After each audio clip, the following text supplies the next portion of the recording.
for that?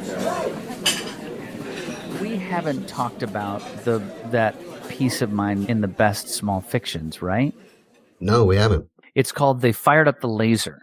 Oh, I remember that one. Yeah, that's a good one. Yeah. Yeah. So I had this piece that came out in Dish Soap Quarterly, and it came out on December 31st of last year of 2024. And I was really surprised because it's one of those pieces that I thought the least about.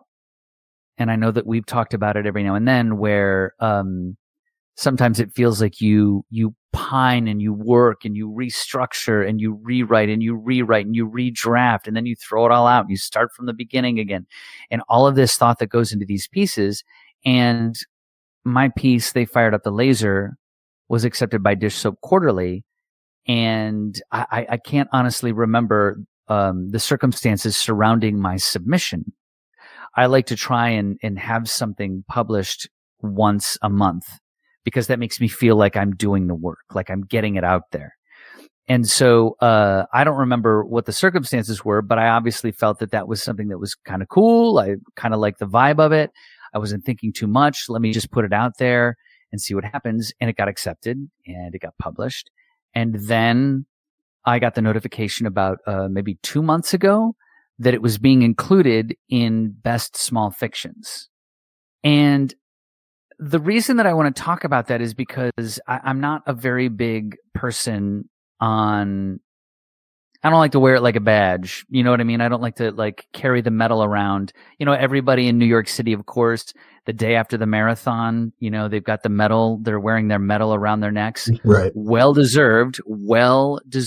If you have done that much training and you have run that marathon, regardless of how long you stayed in it, regardless of where you finished, regardless of your time, you deserve to be wearing that medal.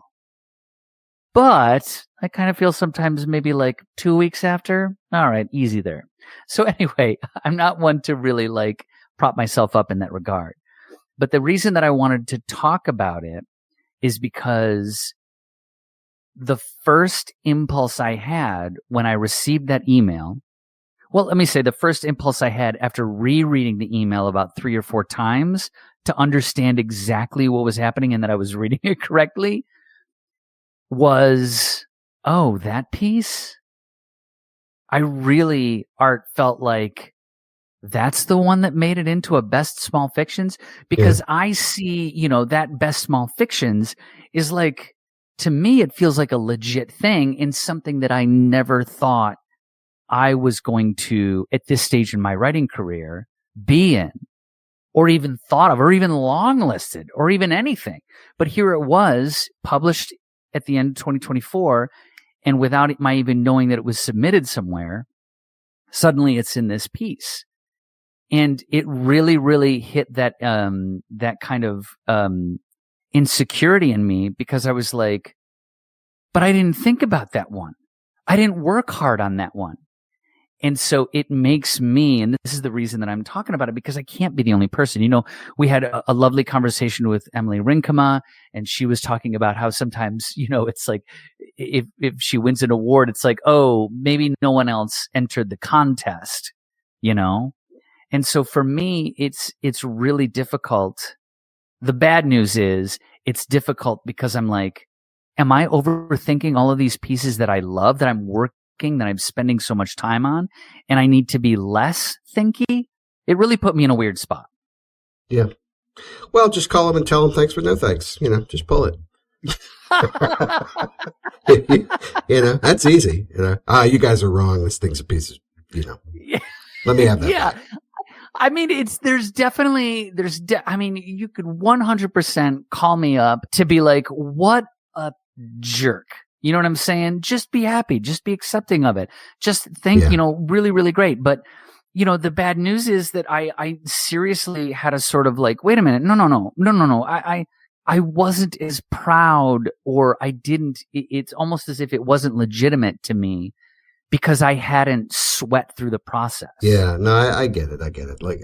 Yeah. We'll acknowledge the comedy of, the hand wringing, and the nervousness of, oh, Art, I didn't think it would be this story that I'd be recognized for. I thought it would be one of the other ones that I worked so hard on. Like, all right, well, Right. we'll glide past the comedy of that statement. Cause I'm sure if you had told yourself from even 2 years ago that you would be uttering those words, you probably would have some choice words for your future self, Right. But no, right. Let me see if I can reframe that. It's almost like, from what I'm hearing you say, it's that you are second guessing how much agonizing and critical thought and rewriting and an extra effort you should or should not be putting into your stories if ones that you sort of effortlessly had flow out of you became award-winning. And so that's where it's sort of a head scratcher. Am I getting it right? Yeah, yes. And that was, for the first couple of days, my initial reaction to it. But there's something that I'm hoping that I get out of that. And that's the fact, there is a famous story where Donald Glover, or Childish Gambino, if you will, was working with Erykah Badu. And, she asked him, hey, is there anything that you've been working on or anything what you're doing? And he said, well, I have this album that's coming out and I'm not sure if people are going to like it and stuff. And Erykah Badu told him, you make what you like. However people consume it or take it is not your problem.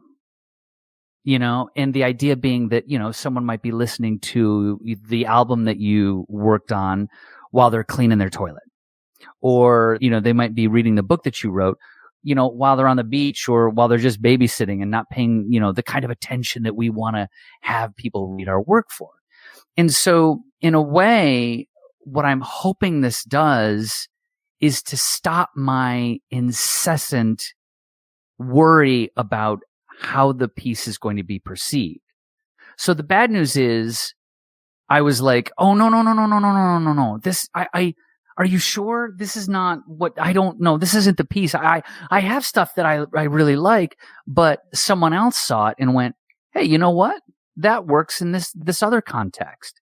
And I don't have control over that. Right. And that's what I'm hoping is the good thing that comes from this, is to forget all of that. I've worked so hard at tuning things out, like, this is that lit magazine. I just want to be a part of that lit magazine, or, I could write this for that contest, or, Taco Bell Quarterly, and so worried about trying to get the approval from all of these outside sources to make me feel better.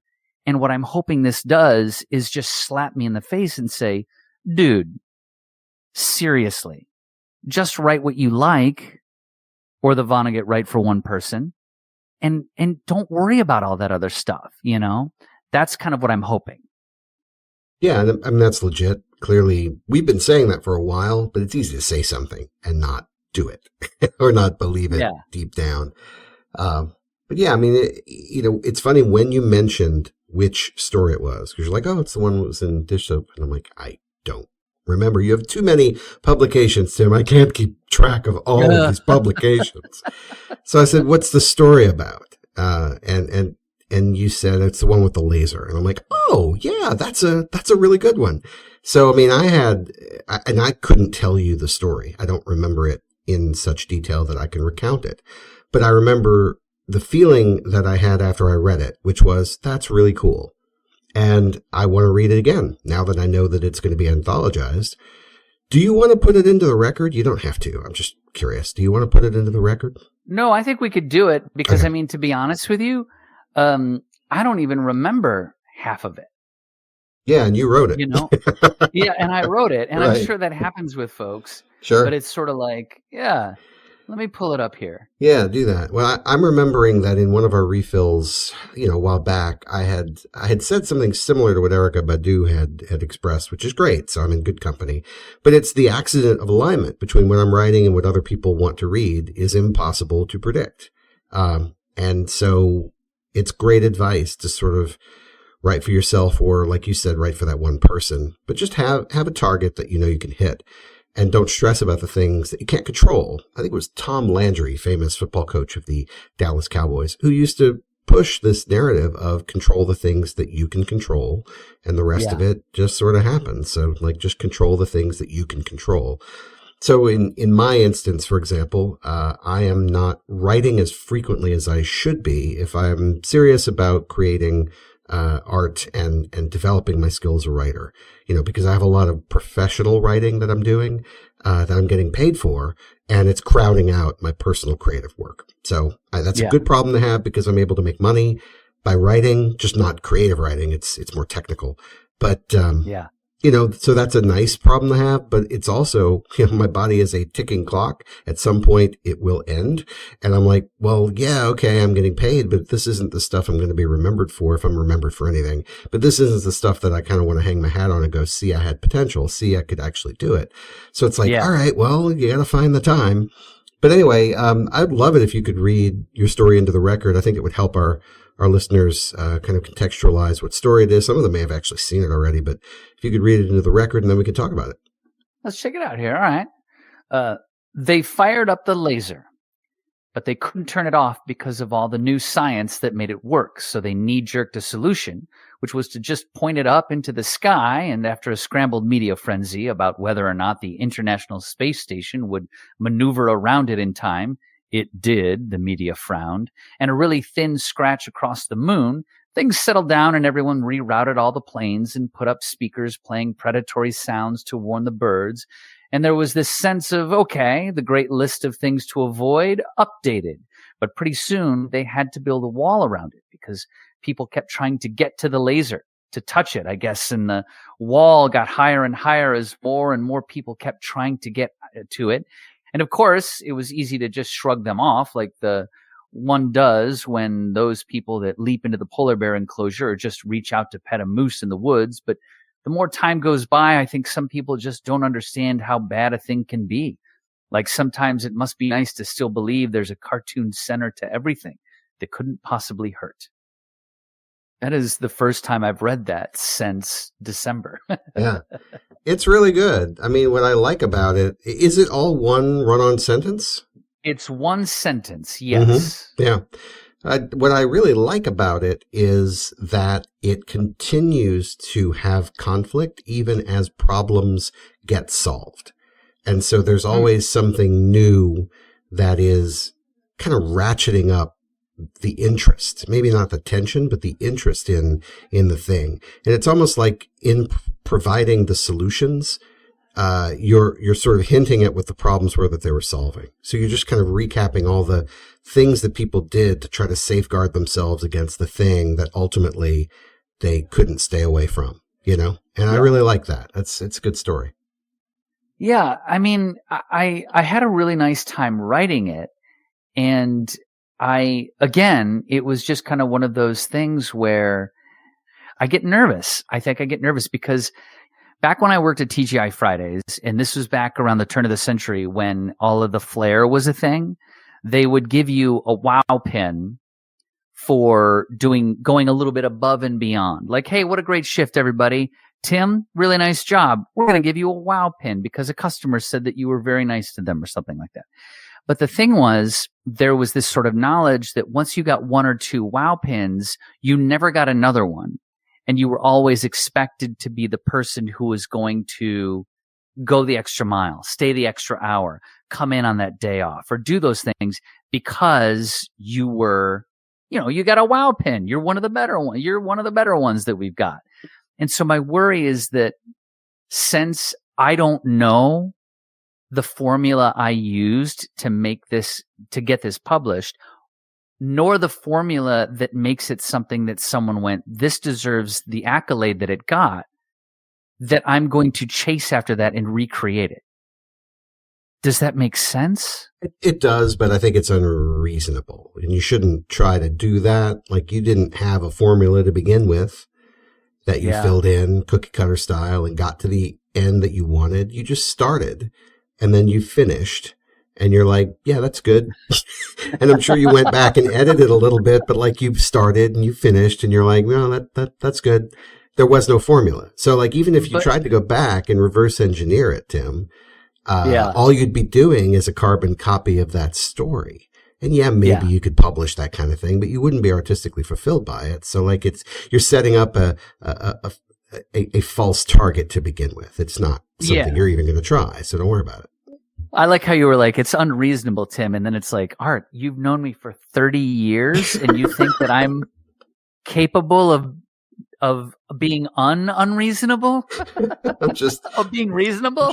I'm just stating fact. And that's the thing about it. And that's what I'm really hoping for. Like, I really just wanted to talk about this a little bit today because, again, like, I can't be the only person. I just hope that the message that I get out of this is to just chill, just frickin' chill.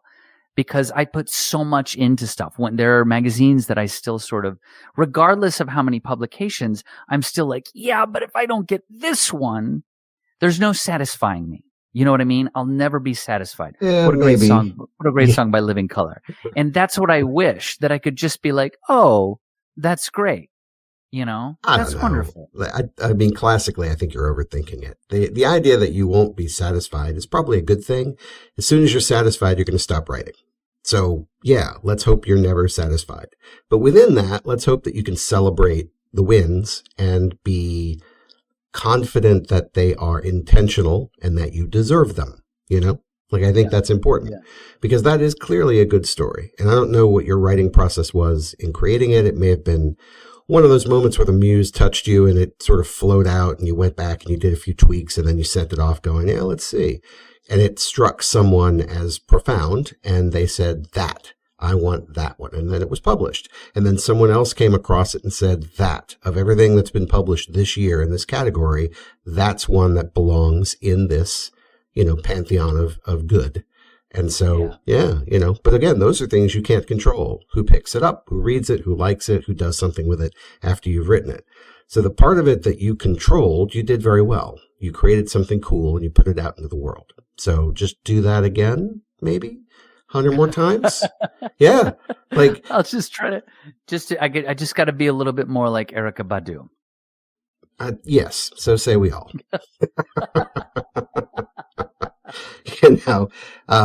For me, my big hurdle has always been just doing the work. And when I do have moments to sit down and do it, because creative nonfiction flows very, very easily out of me. And fiction is a very slow drip. But creative nonfiction is super fun. And I mean, that's actually what we did the refill on last week was creative nonfiction. I actually read my mother's eulogy into the record and teared up at the end. I feel like such a dummy for that. But, I miss her. It's been 20 years and I still miss her. And, I think that eulogy was very well written. Spoiler alert, I wrote it the day of. And I didn't mean to wait until the day of. First of all, how disrespectful. But secondly, I was trying to figure out how to summarize a person's life, especially someone who means that much to me, in 10 minutes. Like I would need a year of agonizing to do that. And no, because I had a deadline, like the funeral's at 11, chop, chop, let's go. And I started working on it. It was a long time ago, but I think it was 8 o'clock in the morning. But it was one of those things I'd been noodling on for a long time. And then I start writing it and I kind of catch this thread and I think, yeah, that's the way to frame this. Okay, cool. I can do that. Right. Then I get to another part and I'm like, oh, well, let me rearrange these parts. And now I'm editing it like it's a short story. And I remember being sort of immersed in it as if it were other characters. And it allowed me the freedom to sort of get through the grief and just express things that were truthful. And it was fun. And could I do that again? I don't know. Probably not. Yeah. But I felt like it was really good. So, I mean, you may have had a similar experience where you sort of were tapping into something truthful and it was flowing out of you in a way that, okay, I've set up a premise. I've got this interesting construction because it's kind of all one run-on sentence. And I've got this interesting thing that people want to touch, but it's bad for them. So there's built-in conflict. And I'm just going to kind of run this idea through to its natural end. Poof, there it is. Yeah. So good. You caught a good one. It's like a wave, right? It's like a wave in the ocean. You caught a good wave. You rode it to the shore. And now you're like, oh, will I ever catch another wave again? Surfers never worry about that. Surfers just paddle back out and catch another wave. So, just go catch another wave, man.